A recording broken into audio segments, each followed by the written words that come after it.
legendary naval battle where 60,000 Mongol sailors were erased in a single stroke. The victory was a perfect symphony of psychological warfare, flawless timing, the clever use of terrain, and the seamless coordination of diverse forces. It was the triumph of a small kingdom whose royal house had once risen from fishing villages, now shattering the strongest army the world had ever known. Yet this epic was later buried, its glory dimmed in the records, for it was a humiliation too great for the giant empire to preserve in full. Stay with us for the next 30 minutes, and you will uncover the full story of this forgotten legend. How a nation of fishermen brought the might of the Mongols to ruin. The mightiest empire on earth set its eyes on Dai Viet. In 1258, the Mongols first struck, seeking to use Dai Viet as a springboard against the southern Song. Yet under the decisive command of King Tran Kandu, the invaders walked into a trap, entering an abandoned Thang where not a single supply could be seized. It was here that Tran Kandu, still young, first gained experience against an enemy of world-shaking power. The strategy of scorched earth denied the Mongols their greatest strength, feeding on the land of others. Fields were burned, villages emptied, and every supply route was ambushed.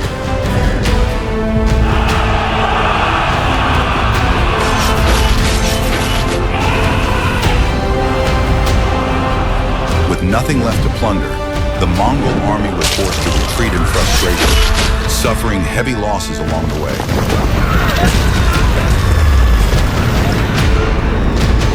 Dai Viet then rebuilt, scarred but unbroken, and from this crucible was born the warrior spirit of the Tran dynasty, where every commoner could rise as a defender of the realm. 27 years later, after the fall of the southern Song, the Mongols returned with a perfected host, an army unmatched in Asia.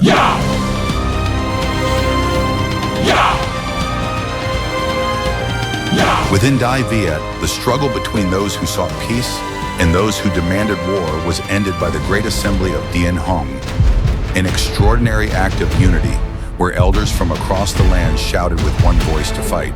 The war that followed was brutal beyond measure. The royal court and the people evacuated Thang, leaving 600 warriors of the Holy Wing to hold the line for 7 days until every last defender fell, their commander rejecting the offer of life in exchange for surrender. A princess was sent to Prince Togan, both as a bargaining chip and perhaps as a spy inside the Mongol camp. Villages fought to the death, some erased from the earth, while warriors carved the words "Sat that, kill the Mongols" into their flesh, vowing never to surrender alive.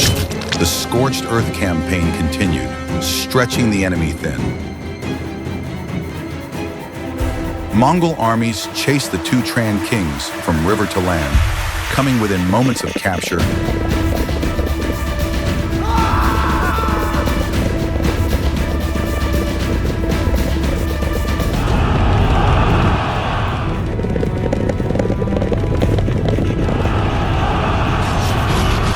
Yet always falling just short. At last, the kings reached the sea and escaped. And from that moment, the tide turned. Dai Viet gathered its strength, struck ambush after ambush, and launched decisive battles on both land and water.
One by one, Mongol positions were torn apart until Thang itself was liberated and the kings returned in triumph. At the heart of this victory was a simple yet brilliant design, splitting the vast Mongol host, isolating each garrison, and destroying them piece by piece before delivering the final blows. Prince Togon returned to Dadu in shame, and the great Admiral Omar carried home nothing but burning rage.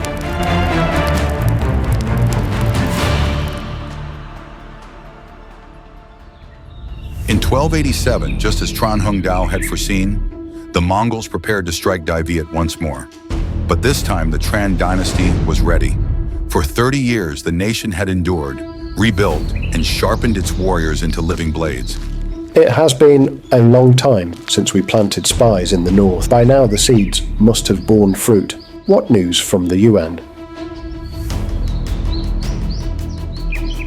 My lord, they prepare even more thoroughly than we expected. This time, much of their host will be former Song soldiers, endless ranks of infantry, trained from slaves. They are so numerous, yet disposable. We can also expect troops from Yunnan Dali. That is only the beginning. Added to them are the elite Yurshan horsemen, a people whose cavalry skill rivals the Mongols themselves. And not only them, but Tangut riders as well. Last time, we struggled bitterly against their Kashik cavalry, paired with heavy infantry in the open field. A devastating combination. And now, their navy will bring Goryeo sailors into the fight. Horse archers, undefeated on any battlefield. I will keep our channels open with the spies in the north. This time, they gather the finest warriors of Asia, so many types of soldiers, each with strengths and weaknesses we do not fully know, but it does not matter. For 30 years we have prepared for this very hour, training a generation of warriors. In Dai Viet, every man is both farmer and fighter, and the art of war is the most sacred skill. Our army values quality over numbers. Each soldier is a hero. In peace, they may quarrel and argue. In war, I know they will die to shield one another, to shield Dai Viet. That is our pride. 30 years have forged a generation of men who will fight to the death, never surrender.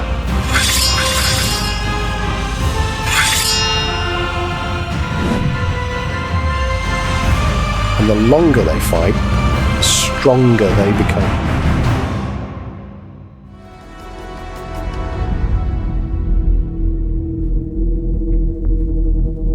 This is our chance. Do you seek revenge? Of course I do. The question is how to avoid the mistakes of last time. Logistics? They will try everything to stretch and bleed our supply lines. I know that well. That is why this time I have devised the perfect plan. And what plan is that? The power of the Navy.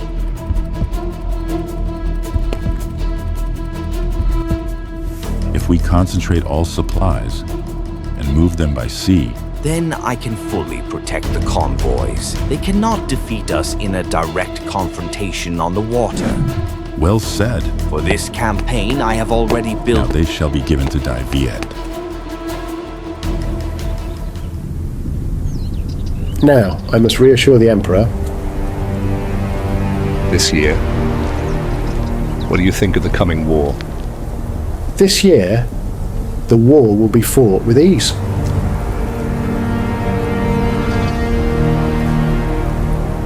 Then let us spare the lives of our people as much as we can.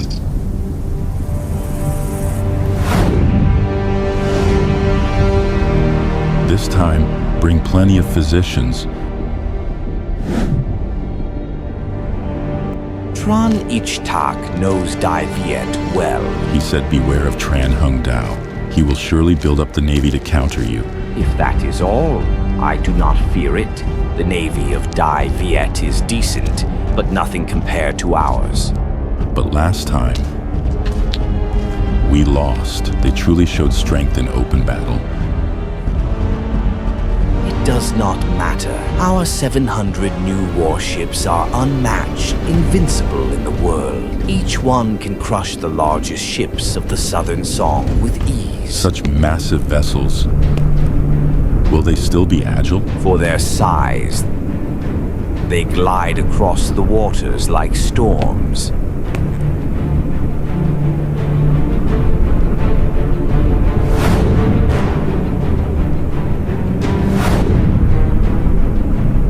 Then let us bring the storm of vengeance and sweep Dai Viet from the earth. In the final months of 1287, Omar's fleet clashed with the forces of Tran Kandu off the waters of Van Don, the first naval battle of this campaign. Omar's armada carried a critical mission to break open the sea route and escort the massive supply fleet of Zhang Wenyu.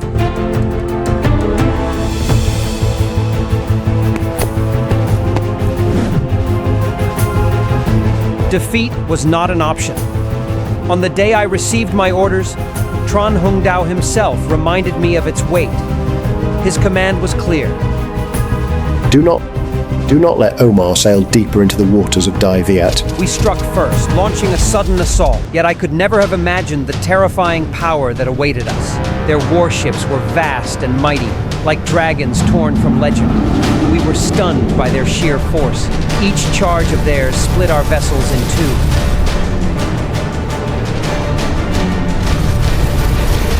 We had one of the strongest navies in the region, but they were stronger still. And in that instant between life and death, I saw it.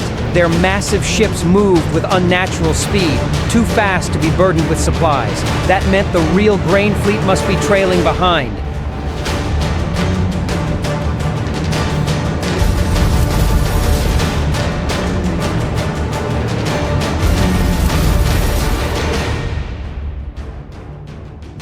So I feigned retreat, vanishing among the islands, lying in wait for the slow, heavy supply ships.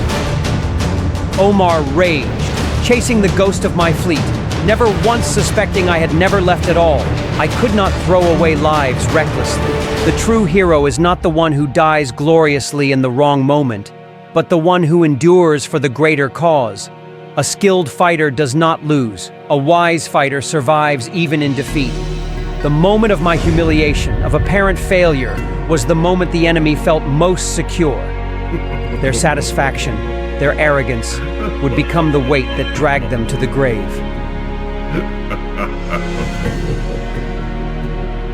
When news came that Tran Kandu had failed to halt Omar, the first phase of Tran Hungdao plan collapsed.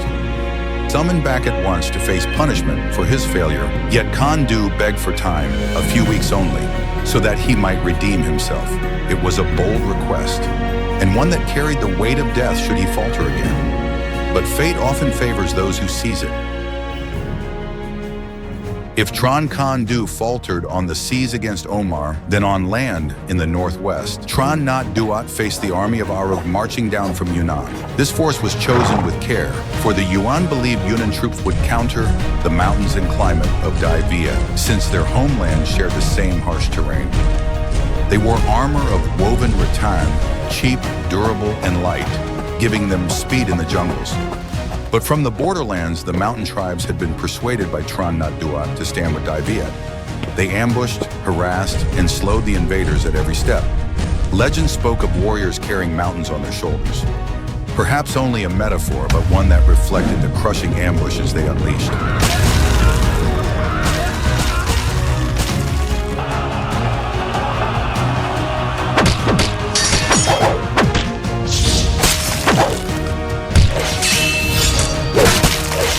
At Tuyen Quang, countless skirmishes erupted, each designed to wear down Arug's advance. Though these tribes had once fought against the Tran, now they became allies, striking together in defense of the realm. Tran Nhat Duat knew his task: delay the enemy at all costs and prevent the three Mongol armies from joining into one. Arug bore the weight of expectation, determined to secure victory with his Yunnan troops. You have archers? So do we. You strike from the trees, We strike back the same in these mountains where Mongol cavalry held no power. It was infantry against infantry. Dali's soldiers against the smaller, leaner forces of Dai Viet. The struggle became a brutal give and take. An endless chain of ambushes and lightning raids in the forest.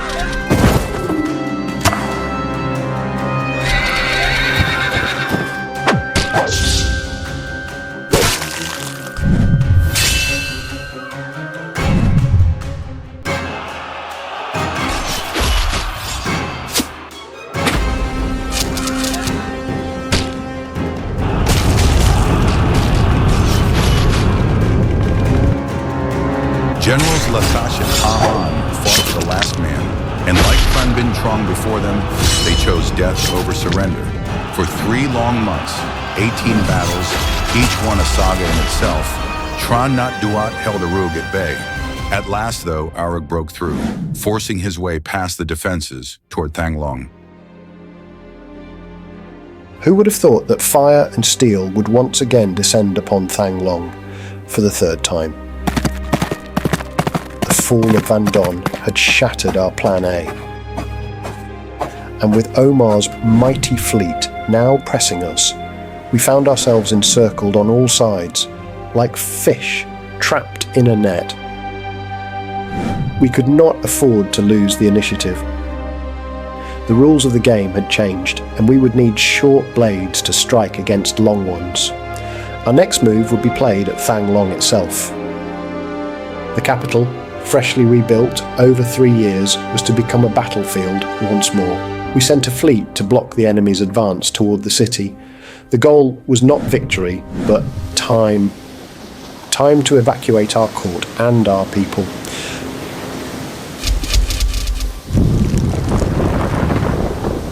Though our fleet took heavy losses and was forced to withdraw, the delay was enough.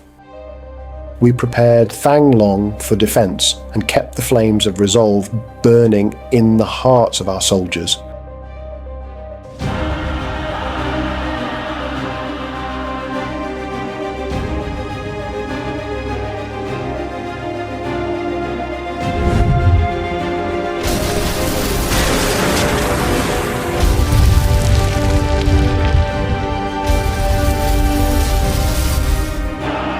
The enemy struck the city with fury, as we expected. And as planned, we fell back to the south, leaving ambushes behind on the roads of pursuit. Each step the Mongols took bled them further, their ranks thinned by relentless harassment. In the end, we reached Thien Truong in safety, the homeland of our dynasty. From here, together with the 2 emperors, I turned to Plan B. The war shifted, the board changed. Variables rose, one after another, but the spirit of Dai Viet endured, and with it, victory would still be ours. At this moment in Van Don, Tran Kandu was ready to redeem his name. He hid his fleet behind the islands, waiting for the heavy supply ships of Zhang Wenhu to pass, and prepared the ambush. A true strategist wins without fighting. Loose the fire arrows. Turn the sky into a storm of flame. I have waited for this moment, for the fleet to sail into this narrow sea, treacherous with reefs, where the tides rise and fall like traps of heaven.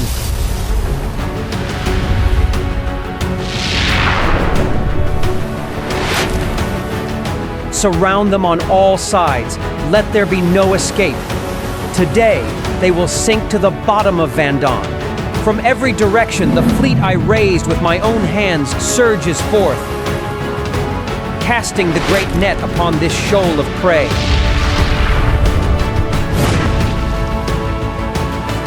The sea of Quang Ninh lies in the palm of my hand.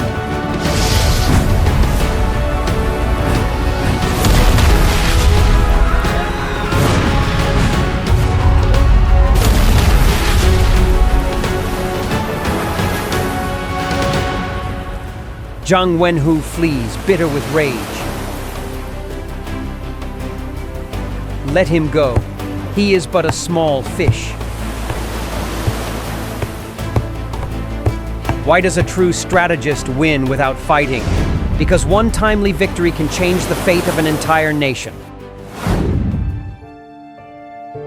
Omar, failing once again to capture the two kings, repeating the humiliation of 3 years before, burned with fury. As he marched past the ancestral tombs of the Tran dynasty, a dark thought ignited in his mind.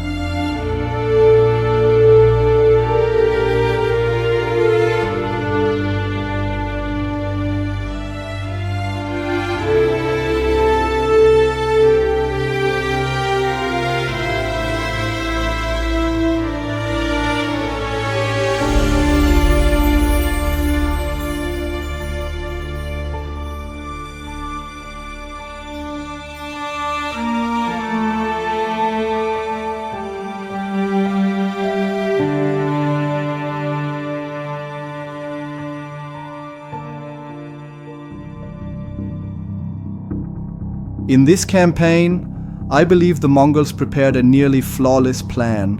They advanced in winter with 3 separate armies. The Yunnan force was tailored for Dai Viet's harsh mountain terrain, expected to break through the northwest. Learning from past failures in supply, this time they used Dai Viet's river network for logistics. This was a 2-in-1 strategy. First, concentrating supplies into one route made protection easier. They reshaped the rules of the game, neutralizing Dai Viet's scorched earth tactic from the earlier wars. Run and harass all you want, we can still sit firm, they must have thought. In reality, water transport is always faster, more stable and safer than land. Second, they turned Dai Viet's naval strength into a weakness. The famous Mongol warboats of Dai Viet, so mobile in other wars, now faced the sheer might of a rebuilt Mongol fleet. Remember, after 2 crushing defeats by Japan's Divine Wind, the Yuan Navy was rebuilt, with expertise from Goryeo and the Southern Song, 2 of the best naval powers of the age. The Mongol fleet of this era was Asia's strongest. This was a tight and almost perfect plan, forcing Dai Viet to face them head-on. As long as river supply lines held, the Mongols could stand firm inside Dai Viet territory. Now let's turn to Dai Viet. At this time, their power was nowhere near the Mongols. Compared to Champa or other Southeast Asian kingdoms, they were strong. But against the Mongols, even all of Southeast Asia united might not be enough. From the first 2 invasions, Tran Hungdao learned an important lesson. Drafting masses of peasants created too many risks and drained future labor. In the Third War, he chose to use only elite troops with limited numbers. There are 2 advantages to this. The first is mobility. He can quickly deploy troops to attack or withdraw without having to wait for troops to gather and without fear of being caught by the enemy. The second is that the implementation of his strategy became more coherent and less variable. After the invasion of 1258, the Tran kings saw clearly that more wars with the Mongols were inevitable. They accepted nominal surrender, but never foreign domination. Since war was unavoidable, they built a golden generation of warriors trained from childhood. If Tranich Tak built a political and cultural education system, then Tran Hungdao devoted his heart to the military academy named Jiang Vo, creating a generation of young generals who were educated in the world's military elite combined with the context of Vietnam. By this era, Dai Viet had a generation of warriors trained from boyhood with professionalism comparable to the Spartan agoge more than 1,000 years earlier. Every soldier carried discipline and combat skills above the regional average. This strength did not come from chance or sudden patriotism, but from foresight from decades ago. It could be said that they were ready to fight the giant from the north. Tran Kandu is a very, very fascinating figure. You know, the Asians have the concept of yin and yang. In yang, there is yin, and in yin, there is yang. Well, Tran Kandu himself carried that mix of good and evil. Some sources say he used his power to enrich himself, running shady business from the non la, a symbol of Vietnamese culture, and collecting money from the poor. His crimes, big and small, are many, from a love affair with another person's fiancée to treating people as objects of exploitation. He works well with a person but not necessarily with another, although in the overall picture, he is a chivalrous general ready to sacrifice himself for the nation. He possesses a natural talent in literature and the military. In literature, he was the hand that helped Tran Dao put together the masterpiece of military writings. In the art of war, he could win battles with fewer men, turn peasants into soldiers to achieve unexpected victory, and most impressively, in the darkest moments of near defeat, he could spot the golden chance for victory. That kind of flexible brilliance puts him in the same league as Alexander the Great at Gaugamela. Tran Kandu is a hero who feels very real, not just a one-dimensional icon painted by propaganda. If we compare him with figures in American pop culture, he has a bit of Loki in him, the adopted son with a mischievous edge, and a bit of Tony Stark with his arrogance and genius. But whether it's Tran Kandu, Loki, or Tony Stark, all of them share a loyalty to their family and a drive to secure the greater good.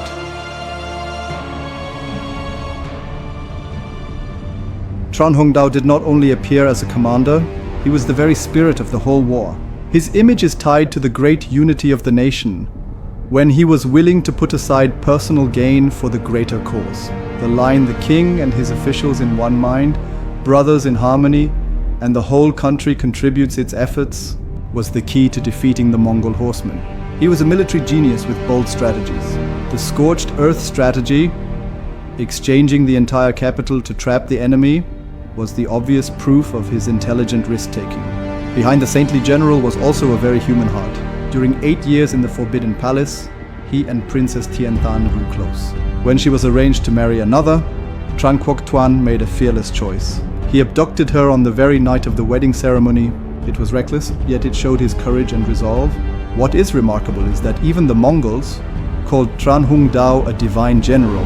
His strategy at the Bach Dang River became a model case study in how the weak can overcome the strong, how stillness can defeat chaos. His enemies honored him not by words, but by quietly turning his victories into lessons for their own generals for generations after. For the Vietnamese, he is worshipped as a saint, not just for his brilliance in war, but for his virtue, always placing the nation above self-interest. In Western culture, you could call him the Hannibal of the East, a military genius who knew how to make the strongest empire of his time tremble, by wearing them down and then striking the decisive blow. One thing many people mistakenly think about the Mongols is that they are brutal and simple-minded, using pure force to sweep away their opponents. On the contrary, the Mongol Empire was built on pragmatism, sophistication in management, as well as top-notch military strategic thinking. They often won with a much smaller army than their opponents. If we think of an empire as a startup, then when the Mongol startup began, they had almost nothing, less capital, and only 1/10 the manpower of their rivals. Yet they won by investing in the right places and being extremely creative. As nomads, the Mongols had an open mind, free from rigid patterns of settled farming societies in the south. They were ready to break old rules and win with new ideas. They smashed Xiangyang's walls with Huihui trebuchets from the Islamic world. They blinded the Japanese samurai with Tetsuho bombs learned from the Southern Song. They crushed the princes of Rus and Kiev through psychological warfare. They terrified Europe by combining different types of troops into one unified force, much like Hannibal Barca did at Cannae.